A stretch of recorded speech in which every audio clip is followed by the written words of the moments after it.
now, I'd like to invite Patrick Stewart, CEO of Innovu, our sponsor for this session. In addition to helping me welcome our next speaker, Dave Chase, I'd like to remind everyone that Patrick is leading a discussion later this afternoon about the PBGH Data Initiative, and we'll be providing some great insights. That is a don't miss session, which will cover the exponential progress the effort is having and the positive impact on employers since this time last year when we announced the relationship. First, though, please welcome Patrick as he introduces our next speaker.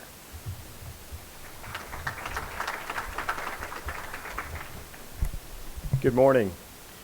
As Jessica said, we're really happy about being a presenter this afternoon. We look forward to giving you some really cool updates on what the data is telling us about our region. And David and I were just chatting before the session. I'm really delighted to meet Dave today and to introduce him.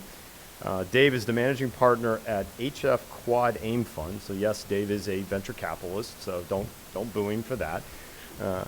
But more importantly, he is developing a book and a movie. And the movie, I think you'll love the title, Unleashing the American Dream by Thwarting the Healthcare Heist. So I don't know if this is a James Bond movie. I don't know if this is a Michael Moore movie. I'm trying to figure out what this is. But David's going to give us a lot of insight into his background, into what he's been doing with healthcare. David also was a co-founder of a very successful company that was acquired about 3 years ago. So if you could read a lot more about his bio, he asked me not to bore you and continue to read this 33 pages of all your accomplishments. So with that, please welcome Dave Chase. I think he's going to give us a great presentation this morning. Welcome, Dave. All right, appreciate the introduction. Actually, the intro to the introduction was great. I've written about the Allegheny schools and what they're doing. I think it's really an inspiration for what the country should do. I wrote a piece about a year ago basically saying some schools should do this. They're already doing it. So I think it was Jessica who told me about it. So it was great. And then the Y, my favorite nonprofit I've been on the board of, actually second generation board member, really a great organization. And as Patrick mentioned, we had a really interesting conversation beforehand about really looking at the totality of health in a community and what we need to do there. The film, there we go. I guess that happened the earlier one too. The film is actually called The Big Heist. You're going to be hearing a lot more about it in the next year and in particular about 3 weeks from now. So just to answer that, it's kind of a mashup of The Big Short, Inconvenient Truth, and Super Size Me, but for healthcare. And so we've put together a world-class filmmaking team behind some of the iconic TV shows and films of our generation, and are really excited about it. Folks, and it's much more Daily Show-esque than PBS. But enough about that. I want to talk about the so-called healthcare heist. What do we do about the fact that the American dream has been stolen for a large part of the country? If you look at the middle class, they have gone backwards in the last 20 years from an income standpoint. One definition of a depression is 2 or more years of income decline. Well, the middle class is in a 20-year-long depression. I don't think you have to look any further than our guests this morning and the presidential election. Certainly the strangest presidential election in my lifetime. And if you look at the reason the populist candidates have gotten traction, it's because of wage stagnation. Now, it's been badly misreported what's actually going on. At most, it's 5% immigration, globalization, these sort of issues. The data could not be clearer that it is healthcare. And the fact is, employers are spending far more money on employees than they did 20 years ago. So it's not like employers are stingy. The problem is every dollar and then some has gone to healthcare. So I've been on this 7-year quest to basically understand why is it that the American dream has been stolen, what's underlying that, Patrick gave a little of my background. I started my career working in consulting in a couple dozen different hospitals, and so spent much of my career in healthcare and some in media as well, and so some of the film is kind of bringing that together. And so really delved into this issue. And the great thing that I found is that there's this, what I call the DIY health reform movement. We certainly know about what's gone on at the federal level, but what the really interesting things are what's happening at the employer level. I would guess there's probably 1 million lives represented in this room. So, the way I look at it, this room is the difference between people realizing the American dream and not. It's in your power. And I'm going to share some stories about the folks who are doing that very well. And, one of the inspiring folks that's really one of these next generation healthcare delivery organizations said, you know what, we're in the no excuses business. This industry is full of making excuses to why we can't do this, why we can't do that. The do-it-yourself health reformers are not in that camp, and I think there's a lot of them in this room. You've probably seen a variant of this graphic that shows that before you adjust for inflation, wages have gone up a bit, but the workers' contribution have gone up far faster. So that's probably not new news to you. But another way to look at it, I was speaking earlier in the summer in New York, kind of in the shadow of Wall Street. So I put together this little table. And down the left, you see the number of employees in an organization. Across the top is avoidable unnecessary overspending on healthcare. And then I use the price-earnings ratio, which is a typical way to get it, a market cap, and say, what is the unrealized market cap that's out there waiting for companies to tap? And one example is a large manufacturer that they have 15,000, 20,000 employees in the US, and they just implemented one program around musculoskeletal disorders. And they got about a third of the employees they wanted to get into that program. And with that had a positive earnings impact of 1.7% on the entire company. If they'd gotten all of the employees they wanted into it, that would have been 5%. How many things can a large company do that would have a 5% impact on earnings? I mean, that's what's the potential that we have here. For them, that was about a $3 billion market cap. So it's impacting individual lives, but it's also impacting companies. And so what I'm going to do is, if this was a reality show, it would be Extreme Makeover Healthcare Edition. So I'm going to talk about two individuals, Rosie and her doctor, Jamie, and kind of talk about what their life was like before they made a shift, and then what it was like afterwards. Rosie is an individual. She is one of the youngest of the baby boomer generation, very typical sandwich generation, female head of household, not only responsible for her own health, her spouse's health, her kids' health, but increasingly her parents' health. And I'm sure you know a lot of Rosie's. I bet there's a bunch in this room. And we'll follow her journey as well as her doctor's journey through this experience. And one of the things that both Rosie and Jamie have experienced is just dealing with more and more administration around healthcare. You certainly feel that in the paperwork. I often joke that there wouldn't be a clipboard or fax industry without healthcare. So we see that just as a trivial example. But then Jamie didn't go to med school to spend more than half her life dealing with paperwork. And that's really what it's become. There was just another report that came out in the last week that said for every hour of clinical time, doctors are now spending 2 hours on paperwork. I mean, it's just ridiculous what that is. So that's had a real consequence. And if you look at Rosie, over the course of her life, the cost of all goods other than health care, since she was born in the mid-60s, have gone up 8x. Healthcare, it's gone up 274 times, which is remarkable and certainly a source of huge anxiety for her and her husband. They haven't been able to, really create a nest egg at all, let alone save money for their kids' education. So high anxiety, I'm sure plenty of you have employees in your organization that have hypertension. This is a big issue. You know, it's a separate topic I won't get into, but something that's worth looking at is in terms of impact on health. There's a woman that writes a lot about this and talks about it. Alex Drain talks about the unmentionables, these things that really are underlying drivers of health. That financial stress is one of those.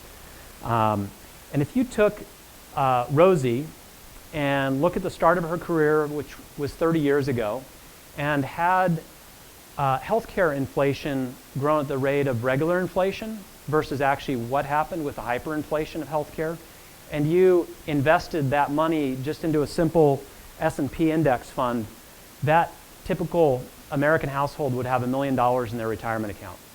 We know Americans have very little retirement account. That is another huge source of anxiety and really a brewing disaster on our hands, and we can thank healthcare for that.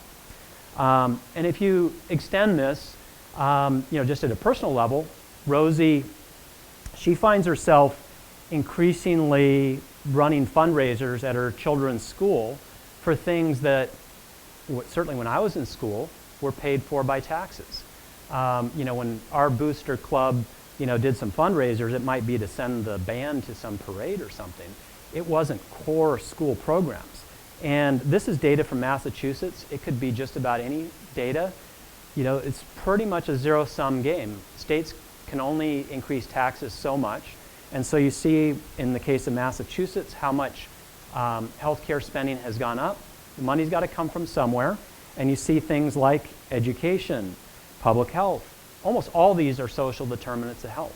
And so this, again, is a very clear line. Bill Gates devoted an entire TED Talk to how healthcare is absolutely devastating education. He went through California data, but again, you could use just about any state. That's one of the reasons I was really excited to hear about what's going on here with the schools. So they're really doing something about that. And then you take it into the day-to-day experience of Rosie going to the doctor. Now she spends more time in the waiting room and with paperwork than she actually does with her doctor, Jamie. And so she might go in there for some issue, and she leaves with more anxiety than when she went in because it's this drive-by appointment, and she's trying to remember what she's supposed to bring up, but it's kind of high anxiety, and it's certainly not great for Jamie either, but we have these perverse incentives that I'll talk a little bit about that have created this dynamic where we've really undermined primary care. And you look at the health insurance industry. Net Promoter Score is a figure for what's the likelihood to recommend a product. And we have the lowest Net Promoter Score of any industry is the health insurance industry. There are some companies who actually have even lower than this average of -5. Yet there are organizations in healthcare kind of living what I sometimes call Health 3.0 that have Net Promoter Scores in the 80s and 90s. So it is possible. And despite the fact that we're spending such insane amounts of money on healthcare, we have the lowest satisfaction rate of any. And then you couple that with we are the undisputed world leaders in medical bill-driven bankruptcy. No country's even close. We have close to 1 million bankruptcies a year driven by medical bills, and guess what? 75% of those people have health insurance. So something is amiss. There was kind of a funny survey that Aflac did of millennials, asking them a variety of questions. And one of the questions they asked basically had this finding that 26% of millennials would rather scrub their toilet than try to understand their health benefits. That's telling. It doesn't need to be that way. It's really also a wake-up call. As of January 1st, the millennials are the largest chunk of the workforce. I don't know if everybody's realized that. That was surprising to me. In 10 years, they'll be 75% of the workforce. If you thought boomers had a big impact, wait till you see the millennials. They are the biggest generation in history. And if you look at the way healthcare is designed today, it is an absolute perfect design as a polar opposite to what millennials want and value. And there was a piece that I wrote that summarized some data from a book that I'll reference at the end that was written by a former CFO, now CEO, really broke down the numbers, and he talked about this millennial employee, Becky, and sort of went through her lifetime earnings and what was actually going to go to healthcare. And if you only halved what CMS projects healthcare costs to go at, half of her lifetime earnings would go to healthcare directly and indirectly, between her direct payment that she sees, her employer, taxes. If it actually goes at the rate that CMS is projecting, 80% of her lifetime earnings will go to healthcare. I mean, that's indentured servitude. That cannot stand. So you're going to see a big change, and fortunately there are employers who are really leaning in and doing something about it. And yet, despite this, Rosie, last time she had a significant claim, this is what she was looking at in terms of paperwork. She's had big claims on her house. There was nowhere near this kind of paperwork. And again, it's this source of huge anxiety. It's like, this is a bill, this is not a bill. The ultimate oxymoron in our industry is explanation of benefits. I mean, it is just a real cluster from a consumer experience standpoint. And so that's really our scenario. And then on the doctor side, Jamie is very stressed in her work setting. She did not, as I said, go to med school to deal with all this paperwork into the evening, spending more than half her day.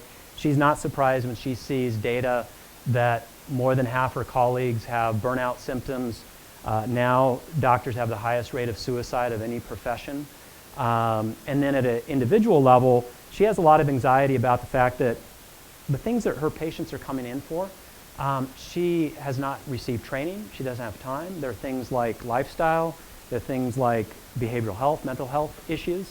And then she doesn't even want to think about the patients that aren't coming in, that are probably the real train wrecks. Because most of the time, these waiting rooms are filled with people who actually don't need to be there, but we force them to come in because doctors only get paid if they see the whites of their eyes.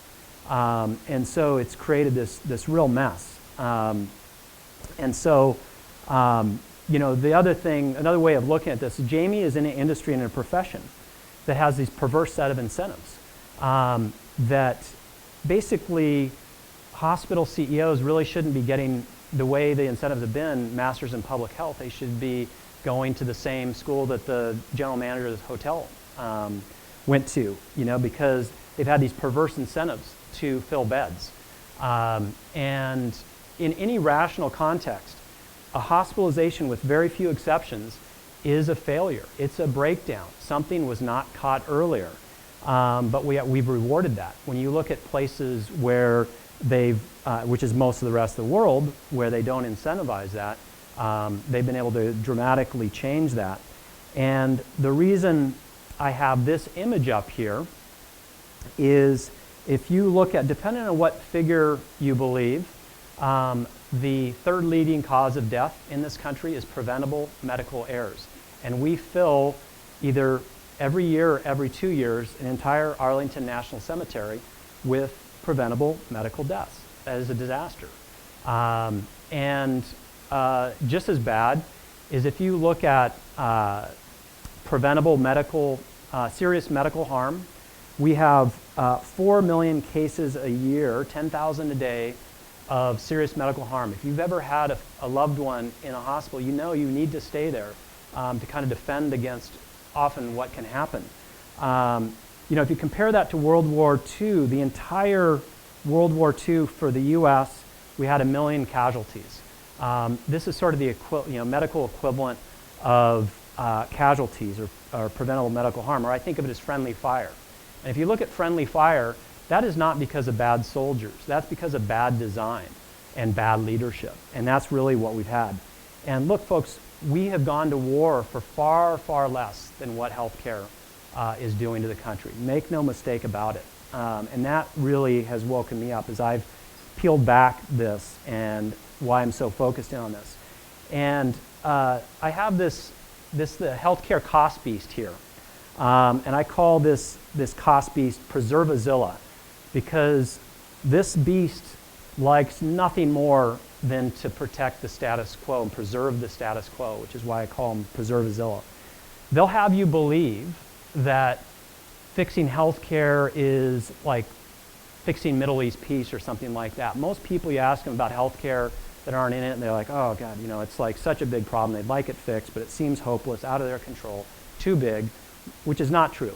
In fact, you see politicians do this. The best way to protect status quo is to politicize healthcare. It doesn't need to happen. And so, as you look at this issue, you say, okay, what's kind of to mix some superheroes or cartoons, what's Preservazilla's kryptonite? Well, it's something I'm going to call Health Rosetta. I use the term Health Rosetta because, once upon a time, Egyptian hieroglyphics were indecipherable. For a lot of people, fixing healthcare has been indecipherable. It's not. The Rosetta Stone decoded Egyptian hieroglyphics. The Health Rosetta basically is the blueprint on how to address healthcare. And the great news is every solution to fix healthcare has been invented, it's been proven, and it's been modestly scaled. It just hasn't massively scaled. I'll go through some examples. And the cold hard reality is employers are spending more than enough money to fund a comfortable retirement and fund great benefits, and most are getting neither. And that doesn't have to be the case. So now we're going to shift from the before to the after, get the gloom and doom out of the way. And I'm a square deal kind of guy. I remember Teddy Roosevelt had the square deal. And so Rosie and Jamie, they are now have shifted. In the case of Jamie, she had been in an independent practice, became a part of a large health care system. Now she's in one of these next generations, kind of Health 3.0, next generation provider organizations. In the case of Rosie, her employer has adopted these Health Rosetta principles that really get at this quadruple aim, which is why I have the square deal. The quadruple aim is really very common sense. I mean, probably a lot of people have heard about the triple aim, but the thing that I found in this quest to figure out who solved it, what are they doing? Well, the recurring theme is they actually pay attention to the forgotten aim, the actually care for the caregivers. So this is both the professional and non-professional caregivers. The non-professional caregivers, frankly, give most of the care in this country, but the professional caregivers really matter, and that's where it really starts in terms of how you address this. And so these organizations recognize the common sense that if you care about your care team, the doctors, the nurses, the entire team, down to the cleaning staff, they all matter. It just naturally leads to a great patient experience, the first part of the triple aim. And when you have a great patient experience, that is really when the magic happens, that partnership between providers and clinicians and their patients. And that naturally leads to better outcomes. And when you are in the proper model, that leads to lower costs. And this is what these organizations are doing very effectively and entirely possible and in everybody's control here. And so let's talk a little bit about what Jamie's life is like in primary care. So, and I talked a little bit with Jamie about what the experience was like. And the fact is, in this country, actually IBM did a great study on their $2 billion global spend on healthcare. And the thing they found was it was directly correlated between where you had great access to primary care, that's where you got the best bang for the buck in terms of the healthcare system. And we have done everything imaginable to undermine primary care. Because of backroom deals, we have perversely incented, cutting, slicing, hospitalizing people over discussion and time. And bring it down to an individual level. I said, what's it like? Or asked Jamie, what's it like? What was it like before and after? You're now in this new model. And she said, well, previously, when I was in this kind of fee-for-service hamster wheel model, to hit my so-called productivity targets I needed to churn people through in 7 minutes. And, what can you do in 7 minutes? You just got to see somebody, prescribe something, order a test, hospitalize them, whatever. Get them in and out. And she said, I was having these wars in my head. That if I actually asked this question, it would lead to this and this conversation, and that would be right by the patient, but my so-called productivity targets would get blown out of the water. And I felt it was unethical for me because I was only using 40% of my medical training. And I could not do that. That's why I moved. And let me give you an example. So Jamie described a patient. I said, well, what's it like, before or after? And said, well, this patient came in. She was complaining of migraines. And she said, in the old model, I wouldn't have thought it was probably a tumor, but a way to kind of get her in and out was just order a image. That will get her in and out. Costs a lot of money. By the way, in this country, we do close to 100 million nuclear imaging scans a year. There's not a radiologist in the world who thinks we need anywhere near that. More than a 9/11 worth of people die every year because of medical overexposure to radiation. So there's consequence to this at that level. And we said, now let me tell you about what it's like today and why I'm so much happier. And by the way, her organization keeps a happiness index of their care team. And she said, this woman came in, and I actually had time to breathe and ask her some questions. I said, what has changed? Have you had, marital difficulties, financial difficulties, job change, whatever, loss of a loved one? She's like, well, actually, my mother-in-law moved in recently with us. And the poor, much maligned mother-in-law was to potentially blame here. And so Jamie said, okay, let's do a few things. You need to have a discussion with your husband. You need to set some boundaries. I'd like you to go for some walks, yoga, whatever, take some breaks, set some of those boundaries. Let's see how it goes. If these migraines persist, we'll get you back in another week or two. And a week or two passed, and Rosie just emailed Jamie, everything's good. She wasn't forced to come in for another appointment and clog the room just to tell her it was okay. Everything was good. She was much happier. She saved time away from work, a bunch of money, all good. And there's more time for other patients that Jamie had to contend with. And then an example with Rosie is her husband in a pickup hockey game blew out his knee. And in the old model, she would have looked on this PPO list of who are some of the providers, surgeons in the network that they could go to, and then deal with all the brain damage of this is a bill, this is not a bill, and getting sent to collections and all that business.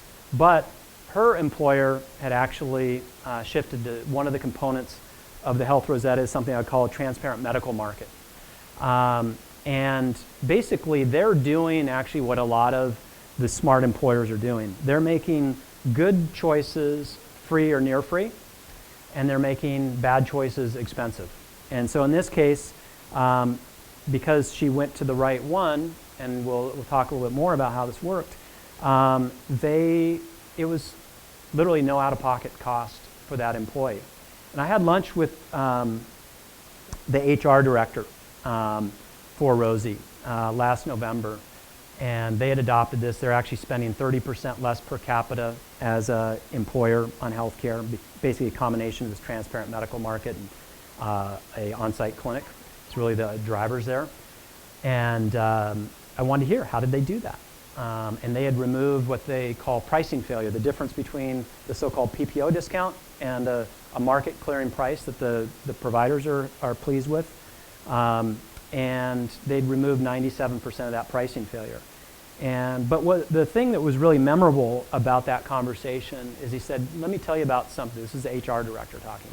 Let me tell you about something that's never happened to me before. 3 weeks ago, I was at a high school football game, and this family came up to me and gave me like this big family group hug. And I was like, okay, why are they doing this? And come to find out, the fact that the husband had this issue, and they literally paid zero, and they have a high deductible plan that they didn't take away that plan, by the way, and that's what a lot of smart employers are doing, is they don't take away the old plan, they effectively make that tier 2, and then they layer in these new things. And they paid zero, but their high deductible before was $3,000. This family is making about $40,000 a year. Guess what? Very few families have that kind of money sitting around with that kind of income. For them, that may have been bankruptcy. That was guaranteed no Christmas for the kids that year. Because of a good plan design, they actually had Christmas with their kids. And that was very inspiring for him. And they're only a 500-person employer, so it doesn't require some monster organization. And guess what? The only paperwork that Rosie and her family had to deal with was a thank you survey. They had set this thing up with a concierge call, all went through, all good. And the ripple effect in their community has been significant. This is a piece I wrote in Forbes, and sort of the ripple effect that started at Ambulatory Surgery Center, now the largest nonprofit health system in the country. Their hospital in that community is going fully transparent on total joint bundles. They're not all the way into the deep end, but they decided we're not going to lose any total joints. And so they're going transparent there. And so it's real, and this is an expensive market, by the way, healthcare cost-wise. And they did that in spite of that, and it's having this ripple effect. And this is Ascension. If you're not familiar with them, they're all over, and they're stepping into it. So it's rippling through. And so this is a little video. Zero card and say hi to the future of healthcare. You see, the problem with healthcare, well, it's just the prices. Back in 2000, it was about $5,700 a year for a family, and then last year it was over $17,000. That's an increase of over 200%. To put that in perspective, imagine that iPhone in your pocket costs you $1,800. So we had an idea. What if we just made healthcare simple, easy, and why not free? So we went out, we found a whole bunch of hospitals, and then we found a whole bunch of doctors, and then we found a whole bunch of people just like you. Then we built a marketplace, and in this marketplace you could shop for healthcare like you shop for everything else, but here you always pay zero. So here's how it works. We made things so easy for the docs. See, they didn't have to collect money from you in the form of co-pays. We promised not to play any insurance games with them, and oh yeah, we say we'll pay you really quick, like in 4 days. And the doc said, if you make it that easy, we'll give you all this stuff for 50% less. Then employers said, oh my gosh, if I can save 50% on healthcare, things like deductibles, co-pays, and co-insurance, just get rid of them. So imagine this, your doc says you need an MRI, you call us, and we give you 3 choices for that MRI. We'll show you all the prices up front, but remember here, you always pay zero. You can find us on the web, you can find us on the phone, you can call and talk to a real live person. So when you leave here today, ask your HR why you're still paying for healthcare. Wouldn't you rather think zero? So they're one of the these transparent medical markets, and they're starting to spread around the country. A great bridge to that is reference-based reimbursement, and you're seeing that. The beauty of that is it's pretty much available anywhere today.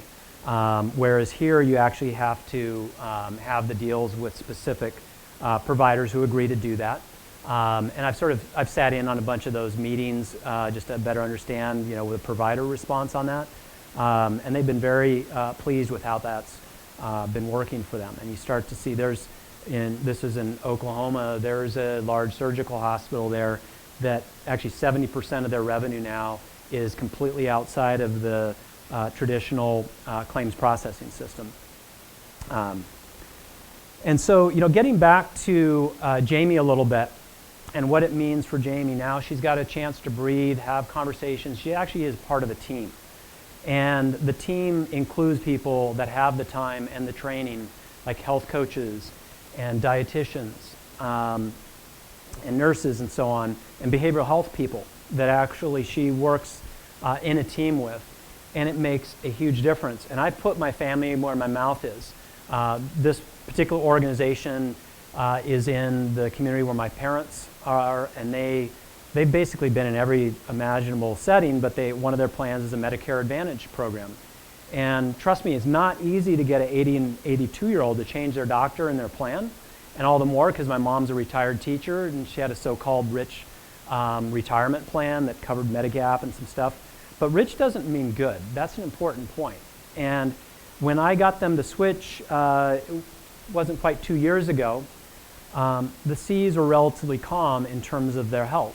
I knew they weren't going to stay that way.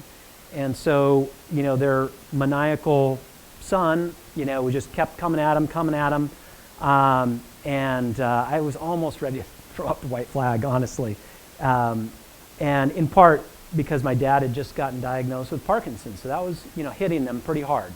And that was all the more reason, in my mind, to do this. And I said, the C's are going to get rough. That is a guarantee for all of us in this room. We don't know when, but they will. And you want a seasoned sea captain. When the seas are calm, I can kind of row their boat from dock to dock, and we're okay.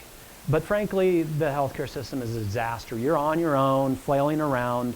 The primary care doc is usually nowhere to be seen because they're frazzled with this hamster wheel model. And the beauty of this is it's actually not expensive. You think, gosh, having this team, having the fact that, I've got the cell phone of the doc, the emails of the whole team, it kind of sounds expensive. It's actually not. You look at where, in the case of Iora and others, have gone in. They've been in every imaginable setting with unions, with employers, Medicare Advantage. The ultimate example of affordability is they have a clinic that they partnered with Grameen America. Grameen, you may know of the microfinance pioneers. Their founder won the Nobel Peace Prize for the whole microfinance. I didn't realize it was actually a chapter in the U.S. And they're really been proven very effective at working people out of systemic poverty.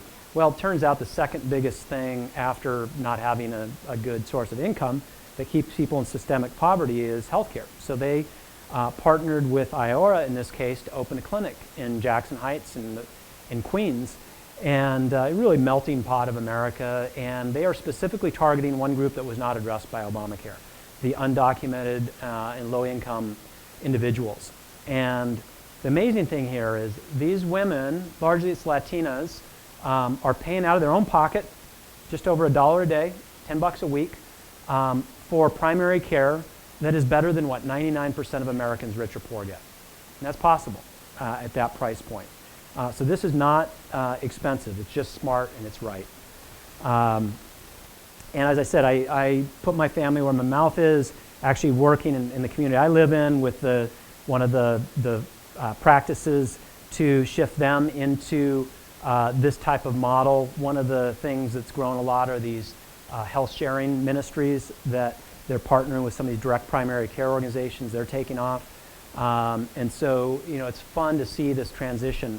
I've written a lot about this direct primary care movement, and which is a good example of this broader umbrella of value-based primary care. And, terrific example, one of my favorites of the power of an individual and one employer and what they can do. Harris Rosen, who's pictured here in the middle, classic American success story, son of immigrants, pulled himself up by his bootstraps. And 20 years ago, he had a couple motel hotels, he had about 500 employees. And, he's a guy who's just like watching every penny, and you really manage it well. And there was this one problem area, healthcare. They just kept going up. And everywhere else in the supply chain, the value proposition every year either stayed the same or got better. Every year, healthcare, he paid more and got less. Like, what is going on here? He didn't know anything about healthcare, but he's a can-do guy. And he decided, we're opting out. We're going to not only become self-insured, but we're going to open our own clinic. And they turned they had like a little building next to one of their motels that they turned into a clinic. All it is a good primary care clinic. But this has been terrific for the organization. First of all, they've grown 10 times over the last 20 years. And guess what? They're spending 55% less per capita on benefits than a typical employer. And it's not an easy base of employees. For example, 35% of their employees are Haitian immigrants. Many of them have had zero access to a formal healthcare system. They're coming in to this country with a lot of conditions we don't see too often anymore, like TB.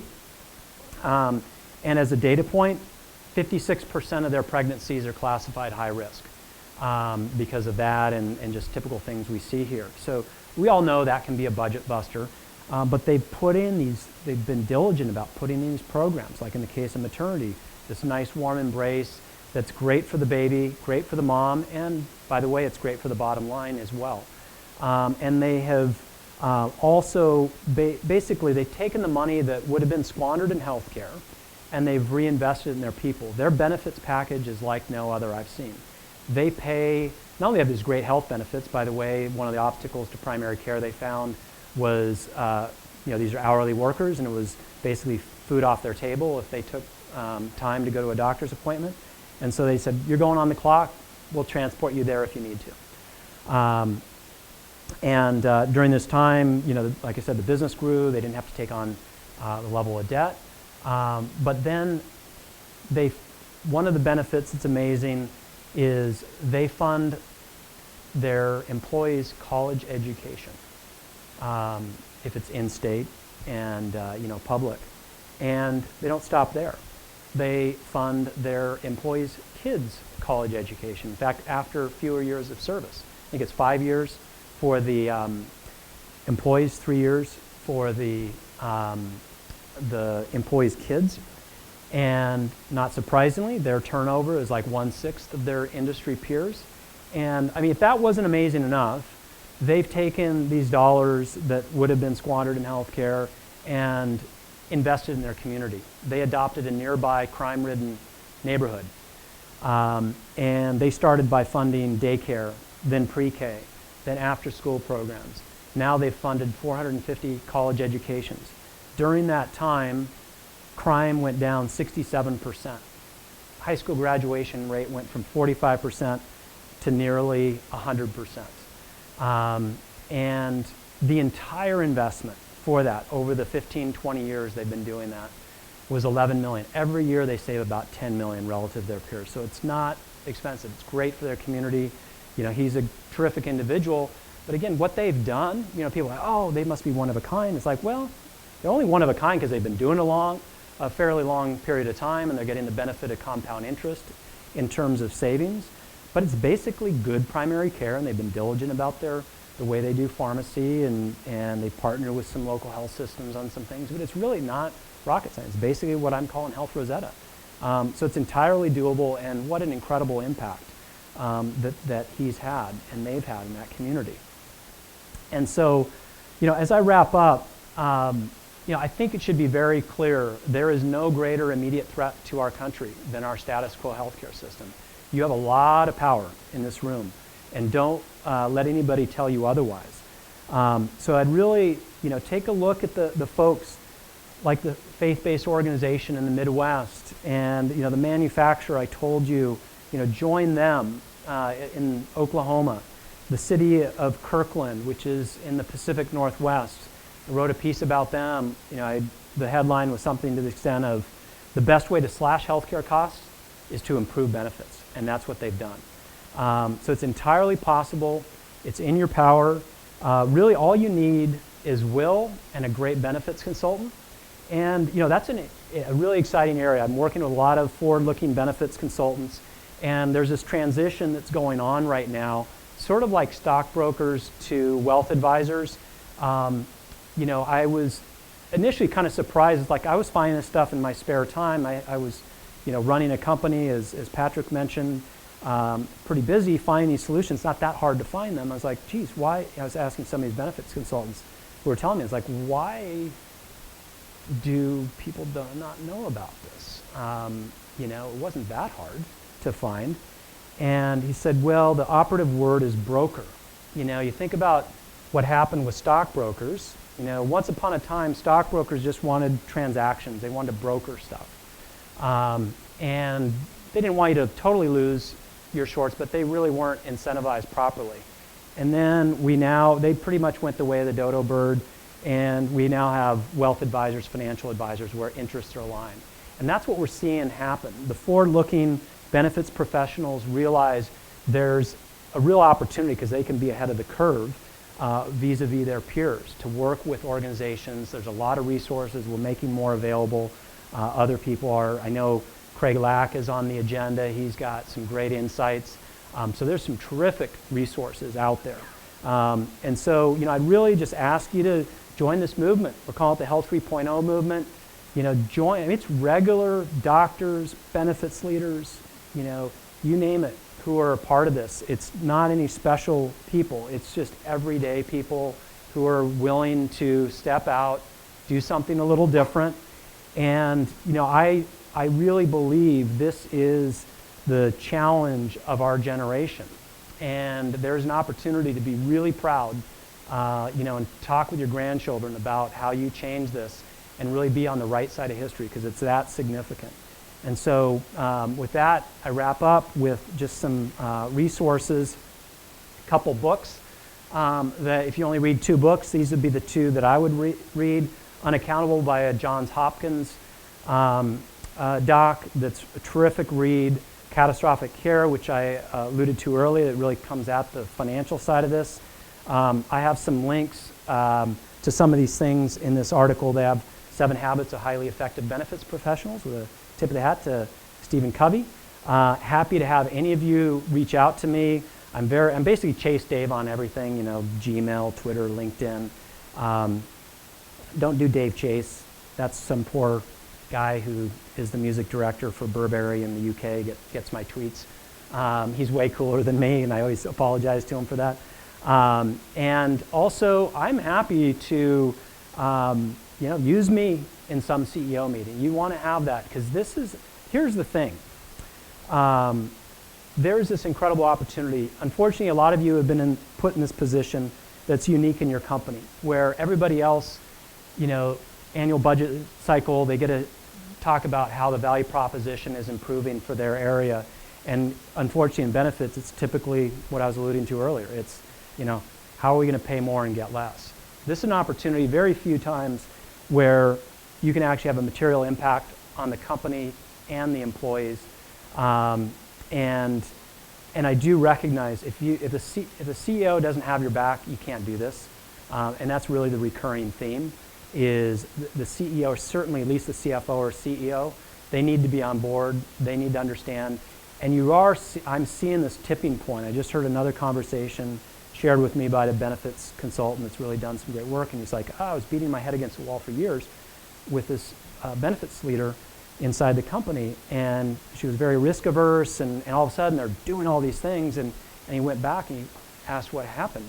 And he basically said, the CEO of the company said, he looked at the numbers and he said, we are 2 renewal cycles from being put out of business by healthcare. We're not going to allow that to happen. And so they're stepping up and doing it. So I think it's an incredible opportunity. I'm incredibly bullish. I realize there's lots of entrenched interest, and a lot of the smart ones are reinventing themselves. Just as you saw, IBM, they were on a death course. They reinvented themselves. Apple was saved by Microsoft, and they were weeks from going out of business. They reinvented themselves. It is entirely possible. I mean, the smart incumbents, whether it's on the provider plan side, are doing that. Like United, for example, they're partnering with Iora for some clinics. There's some terrific stuff going on. Lean into that, and really look forward to hearing the results that you drive directly. I love to write about great stories. I always love talking with Jessica. She's got great stories. She's got fire in her belly. And I love that. So with that, I'm wrapping up, and I don't know if I'm happy to take questions or grab me on the side. I will. Okay, thank you. Yes? Thanks for the presentation. I did a talk before yours and made reference to an article just a couple days ago. Thank you. Your 20 is under your chair. Yeah.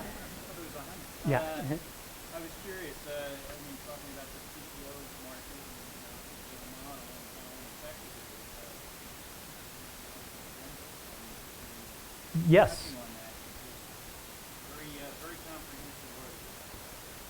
Thank you. So the question was around an article I published on Monday, I believe it was, in Forbes. So if you just Google my name and Forbes, it will go to my page and kind of the archives. But it's basically about PPOs. Had a rather provocative title. And basically said, have PPO networks perpetrated the greatest heist in American history? And there's an individual I interviewed, really went through that in great detail. And it's pretty hard-hitting and gets at that. And so that's, I think, the article that you're talking about. So, you know, you're seeing real evolution happen. And there are great organizations, some great TPAs, some of these organizations doing reference-based reimbursement. In the case, in that article's case, that was from one of them. And, you know, it's a very seasoned individual. So, yeah, happy to do that. Yes, question here. Hi, Larry.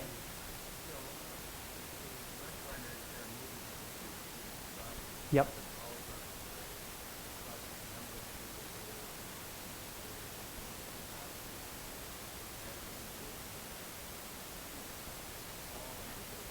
Yep.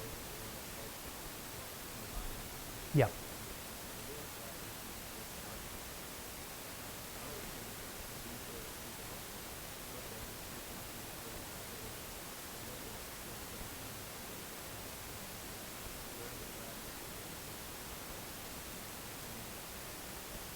Yes, so the comment in question was around direct primary care.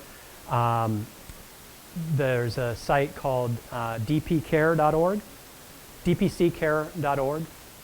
I know if you Google direct primary care, that site comes up. So if you forget that. And yes, it is because it's very individualized. Those are harder things. There's like these little spot fires all over the country. So it's easy when you see some big wildfire, you know, or some high rise or whatever.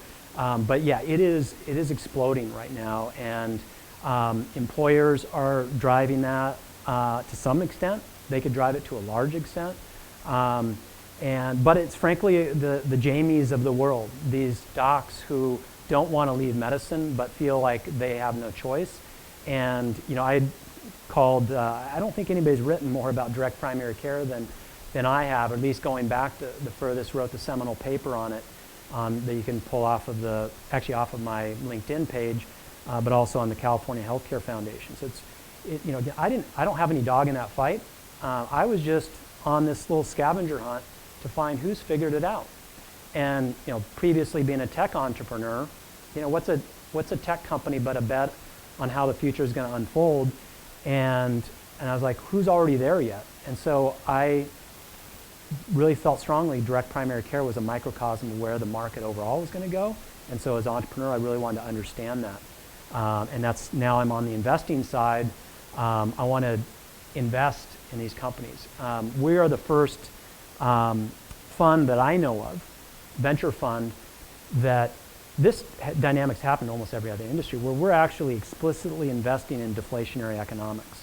You know, implicit in every venture fund that I know of in healthcare was this expectation of perpetual hyperinflation. And you look at the trend line, you know, healthcare is going to be 100% of the GDP. That, of course, can't happen. And so there's a lot of these great organizations doing that and enablers of that. So thanks for bringing that up, Larry. Yes, Jessica.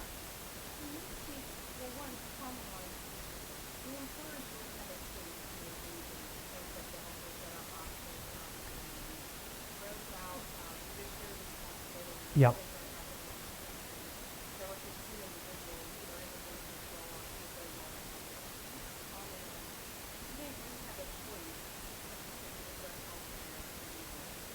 The only there's a question around, do they have a choice on whether they need to do these health Rosetta things or not? The only choice is when they do it. They can wait, and they can wait for a lawsuit, whether it's from employees or from shareholders, and make no mistake, it is coming. I did write this piece about, you know, ERISA has got two areas of it: retirement benefits and health benefits, and there's a fiduciary duty. And I wondered, gosh, if you look at the retirement benefits area, In the retirement benefits area, if you put the employee's money into Uncle Bubba's investment fund that's got high fees and terrible returns, you're going to get your butt sued. And it happens. There's cases all the way to the Supreme Court. In fact, it was, I learned about one of the sort of, he's called the tort terror, when I was at the Northeast Business Group on health. And Jerry Schlichter. And Jerry has gone after companies with tremendous success, class cases around retirement benefits. And guess what? He and others are sniffing around. They're asking me, asking others, what's the assessment, what's going on? And when we get into this discussion, I'm like, okay, well, why haven't there been class cases in healthcare? I'm just curious, because it seemed like the duty applies to both. I said, well, he goes, it's perceived that it's the employer's money. It's the employer's money. I think it's a specious argument, personally, because a dollar is a dollar, and it's not going in the employees, even if it's not hitting it would just not go into their pocket. If that argument held any water before, it doesn't anymore. Dollars are totally commingled. It's probably 70-30 on average, employer, employee. And now with high deductible plans being pretty much the default, there's no way you can make that argument that it's not the employee's money.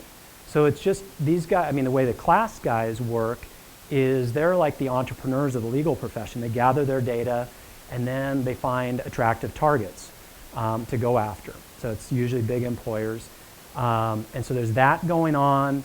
And then at the federal level, all the Department of Labor needs to do is make one rule clarification and say, it's the employee's money.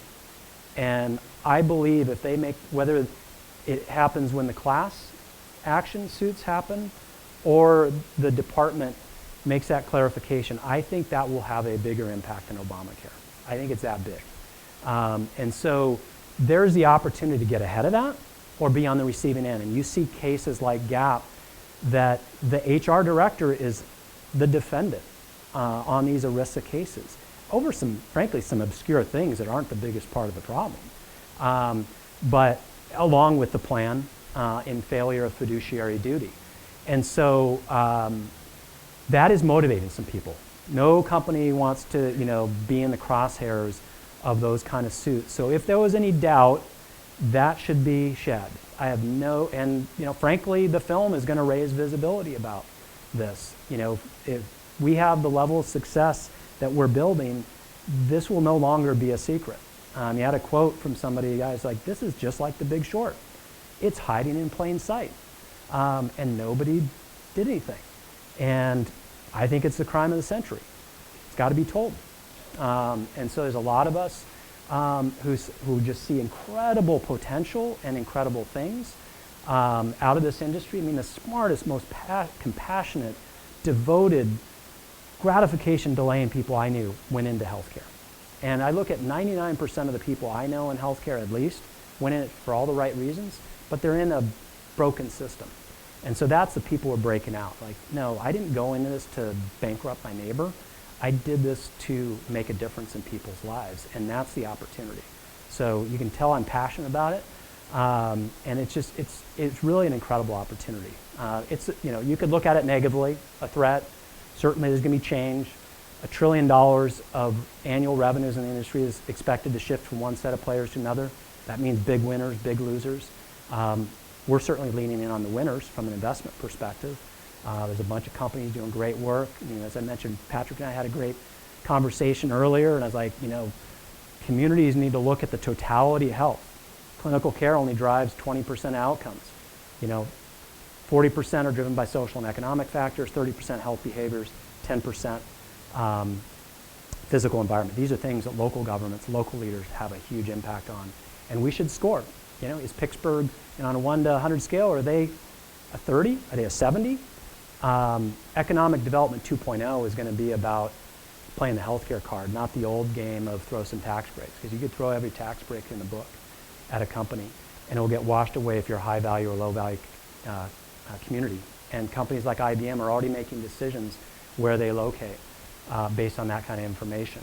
And in fact, Patrick shared a story of a company that was in Utah, was going to expand into Georgia, and they shared some data with them, and it was like, oh, geez, in that part of Georgia, the costs are 280% of what you have in Utah. Guess what? They're not opening in Georgia.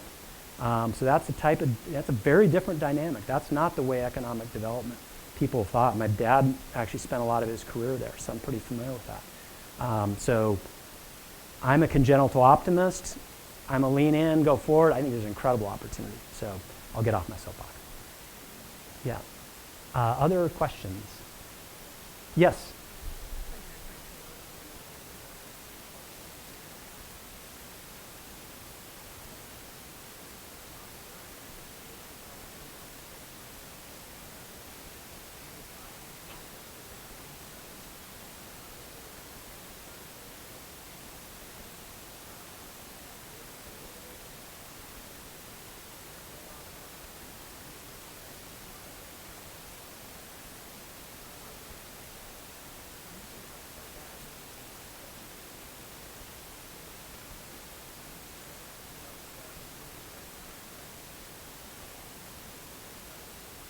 Well, the question and comment, if you didn't hear, was around an organization in Northern California that's getting a lot of unions on board, and whether this part of Pennsylvania would adopt that. You, of course, know this area a lot better than I. What I can tell you is when I am asked, and this was not, shame on me, this is not what I would have thought, but I thought, okay, who are some of the innovators doing these next generation benefits people? I'm out of the tech industry, maybe I was delusional that we were innovative. The reality is, frankly, the tech industry is rolling in profits and are frankly lazy and aren't doing great stuff. If you look at actually who's doing the best stuff, I would highlight 3 groups that I see doing it the most: unions, manufacturers, and public entities, school districts and municipalities. And if you pause and think about it, it makes perfect sense. In the case of unions, what you see, like one of the unions, the Carpenters Union in New England, they said, the contractors they work with, they just say, here's the money we're giving you. If you want to have 90% benefits, 10% salary, 100%, they don't care. It's money is money. They leave it up to them.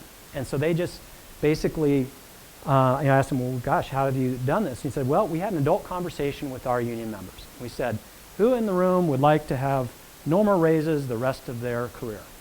Not a lot of hands went up. They said, I can guarantee you that's the path we're on. And so they said, hell if we're going to let that happen. And manufacturers also, teetering. The example I gave earlier, the CEO was like, F-bomb, F-bomb, that's not going to happen to me. And then municipalities, they're all struggling financially, and they're large employers themselves. So yeah, the players here. Obviously, I had a great conversation with Jan, a few months back. Hi, Jan. Hearing about what happened here, which was awesome to hear about. And I use that example with not just teacher unions, but just unions in general. I think it was a big mistake that unions have made to think that management's their adversary on this. They're actually in common cause, and so that's where you start to see things tip. And so, I made the point earlier. There's more than enough money, fund good retirement and good benefits. It's possible. Other questions? We can take one more. Yes. Yes. Yes. The question was around what's the quadruple aim? So most people have heard of the triple aim that spend much time in healthcare: improve the patient experience, improve outcomes, lower costs. I am very focused in on the quadruple aim. In fact, it's the name of my investment fund, the Quad Aim Fund. And because that's one of our filters, because we see they're having the most success. So the fourth and often forgotten aim is improve the care team experience. And so the care team, you tend to think of it as the doctors and nurses, and absolutely it is. And they're really vital. And the organizations I mentioned, that's really where it began. But make no mistake, it is also the non-professional members of the care team. I'll use my own example. my dad going through his Parkinson's journey. You know, we have an incredible primary care team, as good as anybody has. They can't do everything. We do a lot. And we're very much respected as a member of that care team. And so that is the fourth aim, is improve the care team experience. That's where breakthroughs really happen. So really appreciate your time. Love to connect with any of you. I'll be around here for a while. Jessica knows how to track me down. And I hope you take this in the spirit intended of, like, there's a lot of power in this room, make it happen. So appreciate your time.